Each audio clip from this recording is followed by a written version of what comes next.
स्वागत है आपका। मैं सबा खान, आप देख रहे हैं खबरें जनता यूट्यूब चैनल।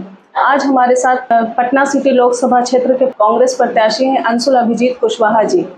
स्वागत है सर आपका हमारे चैनल। बहुत बहुत शुक्रिया सर, सबसे पहले तो जानना चाहेंगे कि आपकी राजनीति की शुरुआत कैसे हुई? देखिए, राजनीति, मैं सियासी परिवार से हूँ, तो एक तरह से राजनीति में तो हमारी पैदाइश ही होती है, शुरुआत तो कभी होती ही नहीं। और बचपन से ही राजनीतिक परिवार की जो बात होती है वो थोड़ी सी अलग होती है, क्योंकि हमें बचपन से ही जो हमारा मुल्क है, हमारा देश है, उसकी असलियत पता चल जाती है कि यहाँ क्या समस्याएं हैं, दुख दर्द क्या हैं, अगर जाति प्रथा है, किस तरह की समस्याएं हैं, गरीबी है, बेरोज़गारी है, और भी बात इतिहास के बारे में, राजनीतिक इतिहास के बारे में। तो एक शुरुआत से ही वो जानकारी मिलती रहती है। लेकिन एक तरह से मैं जितने भी लोकसभा चुनाव हुए हैं, माँ मीरा कुमार जी का जो पहला लोकसभा चुनाव था 1986 में, तब से मैं एक तरह से सक्रिय रहा हूँ, चुनाव में आता जाता रहा हूँ, संचालन भी किया है, और पिछले 5 वर्ष से तो मैं कांग्रेस का राष्ट्रीय प्रवक्ता भी हूँ। तो राजनीति तो एक तरह से एक विरासत भी है, फिर मेरी जिंदगी भी है। सर, तो मतलब आपको प्रेरणा जो मिली है वो आपके परिवार से ही? वो ही मिली, वो मेरी मजबूती है, मेरी ताकत है, वो तो होगी। अगर बाबू जगजीवन राम है, वो रक्षा मंत्री थे 71 की लड़ाई में, एक शानदार फतेह, या कृषि मंत्री थे जब हरित क्रांति आई, बहुत सारे योगदान हैं। या माँ मीरा कुमार जी हुई, या मेरी दादी जो बिहार की पहली महिला कैबिनेट मिनिस्टर हुई, और मौर्य लोक का निर्माण उन्होंने ही किया, स्थापना उन्होंने ही की। अब तो मॉल का बड़ा बोलबाला है, मॉल सब लोग जाते हैं, आनंद लेते हैं, लेकिन 70 के दशक में उन्होंने ये परिकल्पना की कि एक मॉल होना चाहिए, एक ऐसी जगह होना चाहिए, केंद्र होना चाहिए पटना में। तो ये 70 की बात है, तो इससे प्रेरणा मिलती रहती है, क्योंकि वो एक समर्पण में पहले वो थे ही सब लोग। बिल्कुल सर, तो बीजेपी द्वारा आरोप लगता है कि कांग्रेस परिवारवाद है, ठीक है, और आप भी पॉलिटिकल फैमिली से ही आते हैं, तो इस पे आपकी क्या ओपिनियन है? वही, ये आरोप जो है तो मेरी ताकत है, मेरी मजबूती है। आरोप कैसे कह सकते हैं जब मैं प्रेरणा लेता हूं? और इतना ही नहीं, अगर योगदान रहा तो इस देश के प्रति रहा, तो आरोप कैसे हो सकता है? मुझे तो फक्र है, और सबको भी होना चाहिए। अगर हम यहाँ पर जो परिवार, बाबू जगजीवन राम उप प्रधानमंत्री बने, कहाँ से होके आए, एक छोटा सा गांव 100 साल पहले चंदवा, इतनी सारी चुनौतियों का सामना करते हुए, तूफानों को झेलते हुए, अंगारों पे चलते हुए वो आए, एक बड़े सियासतदान बने। तो ये तो प्रेरणा स्रोत सबके लिए है, पूरे मुल्क के लिए, मेरे लिए क्यों? तो मुझे तो फक्र है और गर्व है। बिल्कुल। आपकी लड़ाई किससे है सर? कोई लड़ाई नहीं है मुझे, देखिए कोई लड़ाई नहीं है। लड़ाई तो मेरे प्रतिद्वंदी को होनी चाहिए, और है भी। मैं तो आवाम के बीच में जा रहा हूँ, उनका विश्वास जीत रहा हूँ, और इसी को लोकतंत्र कहते हैं। आप जाइए उनके बीच में, अपनी विचारधारा, कैसे आप उनकी दिक्कतों और परेशानियों को सुलझाएंगे, वो उनको बताइए और विश्वास जीते, और यही हो रहा है। मेरे प्रतिद्वंदी रविशंकर जी कभी लोगों के बीच में गए ही नहीं, दायित्व उनको मिला, बिल्कुल, नुमाइंदगी मिली, आवाम ने कहा कि नहीं हम आप पर विश्वास करेंगे, लेकिन उन्होंने ऐसा कुछ नहीं किया। दुख सुख में कभी आए नहीं, लोगों के बीच में कभी गए नहीं, परेशानियों को समझा नहीं, दिक्कतों को, उनकी फरियाद को, और इसलिए आजकल जनता उनसे बहुत नाराज है, और वो नाराजगी 1 तारीख को व्यक्त करेगी, इसमें कोई शक नहीं है। बीजेपी का कहना है कि इस बार जो लड़ाई है वो लोकल वर्सेस आउटसाइडर की है। आउटसाइडर विच मीन्स कि आपको कहा जा रहा है। तो मुझे ये चीज़ बताइए कि जो सांसद रविशंकर जी लोगों के बीच में कभी रहते नहीं, मैं यहीं का बेटा हूँ। अच्छा। आप मेरे घर में बैठी हैं। बिल्कुल। ये मेरा मकान है, बाबू जगजीवन राम का ये मकान है। यहीं पर 1942 में जो भारत छोड़ो आंदोलन हुआ था, उसका संचालन हुआ था। यहीं से बाबूजी जेल गए, और इंतरिम सरकार जो बनी, उस समय जब मंत्री बने, वो सिर्फ 15 मंत्री बने, इसी मकान से उनको धूमधाम से ले जाया गया। तो मैं यहीं का बेटा हूँ, मंदिरी में भी मकान है ये, मैं यहीं का बेटा हूँ। कोई नेता होते हैं, और ये अगर आरोप है तो मुझे बताइए कि जो लोकल हैं वो कभी लोकल हुए क्यों नहीं, लोगों के बीच में आए क्यों नहीं? वो तो कहीं और रहते हैं, दिल्ली में रहते हैं। कभी ये इस जगह तो बिल्कुल नजरअंदाज कर दिया। डबल इंजन सरकार फेल हो गई, आपके सांसद फेल हो गए, कोई दिक्कतों और परेशानियों को सुनने के लिए कोई है नहीं। और लोग बहुत ही ज्यादा नाराज हैं। जहां जाते हैं बहिष्कार होता है और लापता सांसद के पोस्टर लग जाते हैं। तो आप मुझे बताइए कि लोकल क्या है, नहीं है। अच्छा, तो सर आप भी तो ज़्यादातर कभी लंदन कभी दिल्ली में रहते हैं। नहीं, मैं यही रहता हूँ। देखिए, पढ़ाई करने के लिए तो सब लोग बाहर जाते हैं। मेरी पढ़ाई जब कैम्ब्रिज यूनिवर्सिटी में हुई, पीएचडी किया, तो पढ़ाई करने के लिए तो लोग जाते हैं ना। और पढ़ाई इसलिए की, उच्चम शिक्षा मैंने तालीम इसलिए प्राप्त की ताकि इस मुल्क को, अपने देश को, उसकी समस्याओं को, लोकतंत्र को, सामाजिक न्याय को, ऐसे विषय को मैं समझ सकूं। सर तो वो एजुकेशन तो आप इंडिया में भी रह के कर सकते हैं। मैंने भी यहाँ पर भी किया। फिर कैम्ब्रिज यूनिवर्सिटी को ही क्यों सिलेक्ट? नहीं, मैंने भी यहाँ पर एजुकेशन किया भाई। बहुत गांधी जी भी बाहर गए पढ़ने के लिए, नेहरू जी भी गए, सारे यहाँ पर जो जितने भी राजनेता हैं बहुत सारे बाहर गए पढ़ने के लिए भाई, तालीम हासिल करने के लिए।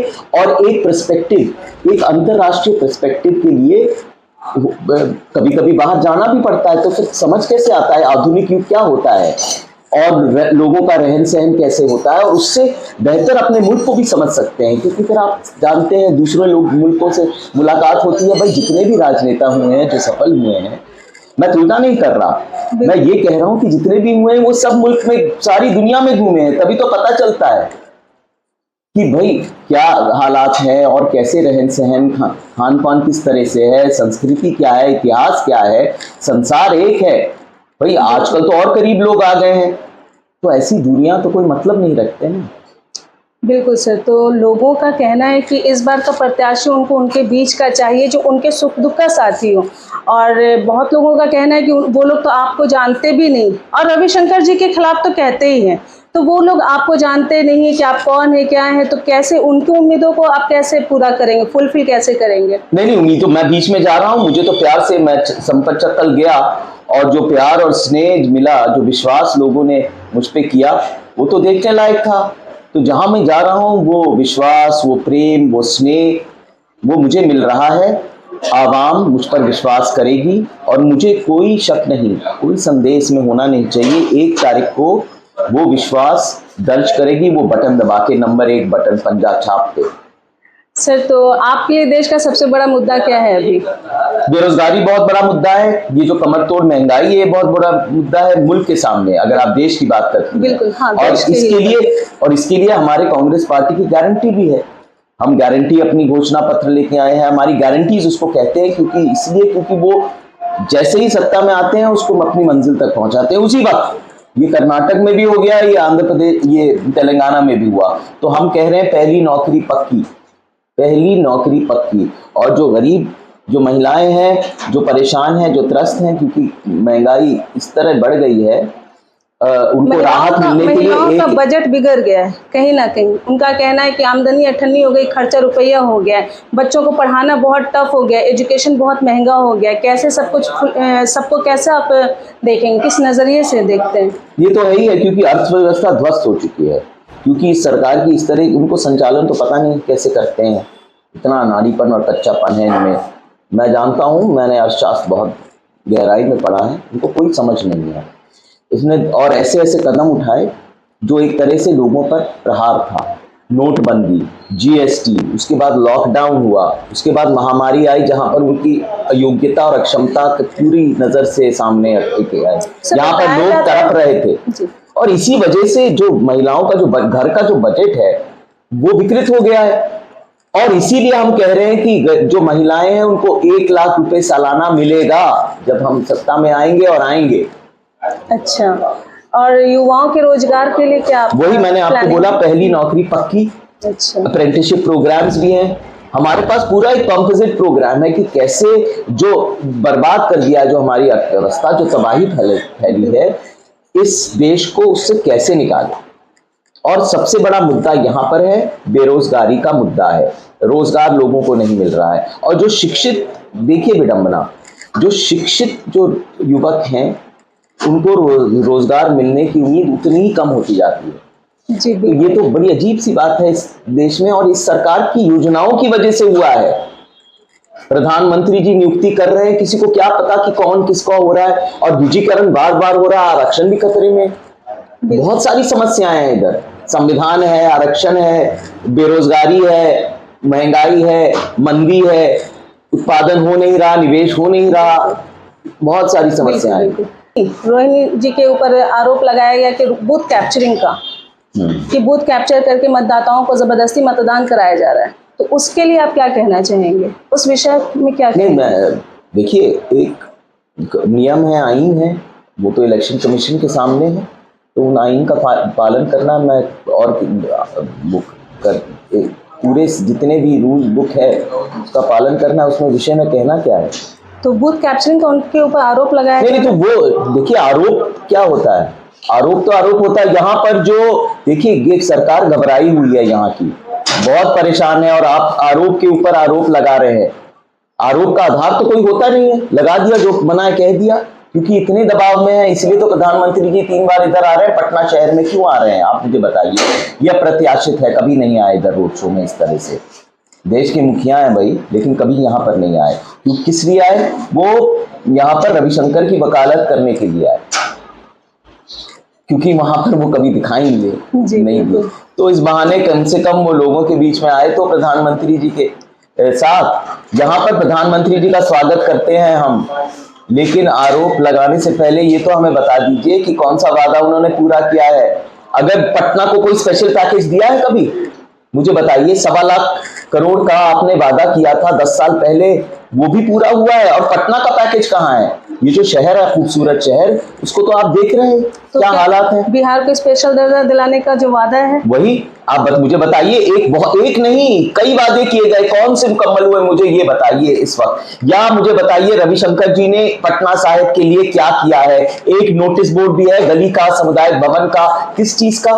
भाई, काम करना तो अलग बात है, लोगों के बीच में तो आए, उनके दुख सुख में, उनकी जयंती में, उनकी बरसी में, वो तो वहां भी नहीं आए। उनका दायित्व रहता है कि लोगों के बीच में बैठे रहें, सुनते रहें कि क्या समस्या है, हल करें। क्योंकि आप कहते हैं आपकी डबल इंजन सरकार है, आप डबल इंजन सरकार में नहीं करेंगे तो कब करेंगे? कुछ नहीं, उनकी विदाई होने वाली है। लोग बिल्कुल परेशान हैं, त्रस्त हैं और नाराज हैं, नाराजगी व्यक्त करेंगे वो। बिल्कुल। तो सर, कांग्रेस क्या अपना बिहार में मुख्यमंत्री बनाएगी, या फिर आरजेडी के पीछे अरे आप नहीं, देखिए, अब ये आप बहुत सवाल को आगे ले गए। बट गठबंधन बहुत मजबूत है, गठबंधन जीत के आएगा जी, और एक बार जब जीत के आ जाएगा सब कुछ तय होगा। तरक्की को लेकर आपका क्या विजन है, उपलब्धि को लेकर क्या विजन है आपका?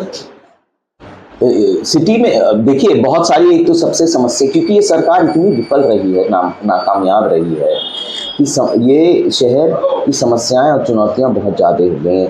पानी की किल्लत है, जितनी मोहल्ले या बस्ती में जाता हूँ, मास्टर प्लान तक नहीं बना है यहाँ पर, और इसीलिए जब बारिश हुई थी, ये एक महासमुद्र बन गया था। आपने देखा, नाव से लोग चल रहे थे, क्योंकि मास्टर प्लान नहीं है। ड्रेनेज की समस्या है, सफाई की समस्या है, पानी की समस्या है, बिजली की समस्या है, प्राथमिक शिक्षा की समस्या है। क्यों हमारे स्कूल सुदृढ़ और मजबूत नहीं है? क्यों ऐसा बात है? और फिर स्वास्थ्य की भी समस्या है। जो भी इलाज कराना चाहता है सुरक्षित तरीके से, या तो प्राइवेट हॉस्पिटल या तो फिर बाहर, वो भी नहीं हो पा रहा है। तो गरीब आदमी कैसे रहेगा यहाँ पर? और जो मध्यम वर्ग है वो भी परेशान है। देखिए, आप उनसे पूछिए ना, महंगाई से परेशान है, सिलेंडर के दाम पूछिए। इसीलिए तो हम कहते हैं कि हमें राहत देनी चाहिए ऐसे संकट के वक्त में, आर्थिक संकट के वक्त में, जो ये सरकार की वजह से हुआ है और रोजगार नहीं मिल रहा है, उत्पादन नहीं हो रहा है, उसमें हम राहत देंगे। 1 लाख रुपए सालाना महिलाओं को देंगे, पहली नौकरी पक्की करेंगे, रोजगार देंगे। भाई, रोजगार मिलेगा तभी तो आपकी जेब में कुछ पैसे आएंगे, खर्चा चलेगा, घर का खर्चा चलेगा, बच्चों की पढ़ाई होगी और देश आगे बढ़ेगा, एक आधुनिक और मजबूत मुल्क बनेगा। तो ये वादे आप कर रहे हैं, इससे फिर मुकरेंगे तो नहीं? नहीं, हमारे पहले भी वादे होते आए हैं, लेकिन उसको फुलफिल नहीं किया गया। क्यों, आप क्यों कह रही हैं? हमने कर्नाटक में बोला था कि गारंटी करेंगे, सारे वादे 5 से 5 फुलफिल हो गए, उस बात की पुष्टि हो चुकी है। कौन सा नहीं हुआ? नहीं, अभी जैसे बीजेपी का जो बीजेपी के तो वादे भी नहीं रहते, उनकी कल्पना है, उनका असत्य है, वादे नहीं, वो उनका कभी वो मकसद ही नहीं कि वो मंजिल तक पहुंचाए, वो जो मनाए कर देते हैं। आप मुझे बताइए, उनका कौन सा वादा है जो यहाँ पर योजनाएं हैं जो उन्होंने कहा था और वो मुकम्मल हुई? ये मुझे बताइए, एक भी प्रधानमंत्री कहते जाते हैं, और मैं कहूंगा नहीं, आपके पास लंबी सूची है, वो तो आपको पता है। हम जो कहते हैं वो करते हैं। कर्नाटक में किया, तेलंगाना में किया, राजस्थान, हिमाचल प्रदेश, जहां पर हम लोग जन सेवा में हम समर्पित, जो कहते हैं वो करते हैं। ये राहुल गांधी जी और हम बार बार कह रहे हैं कि हम जो कहते हैं वो करते हैं, ये हम करेंगे, ये हमारा प्रण है, ये संकल्प है और ये होगा। सर, कल के डेट में अगर आप जीत जाते हैं तो फिर आपका पब्लिक से कांटेक्ट कैसे होगा? क्योंकि सांसद बनने के बाद लोग उनसे मिलना बहुत मुश्किल हो जाता है। नहीं, मैं यही रहूंगा रविशंकर जी के लिए नहीं, जैसे कि दिल्ली में रहे और कोई कभी फोन नहीं उठाया। मैंने अपना डायरेक्ट नंबर दिया है ओके। सब लोगों को, बीच में मैं लोगों के बीच में हूँ, यही रहूंगा। ये मेरा घर है और हमेशा रहा भी हूँ। अच्छा, ये मेरा घर है और यहाँ मंदिरी में भी है, कदमकुआ में भी है, सब जगह है। हम तो यहीं के हैं ना, हम यहीं के निवासी हैं। ये तो मेरी जमीन, मेरी धरती है, मेरी मिट्टी है।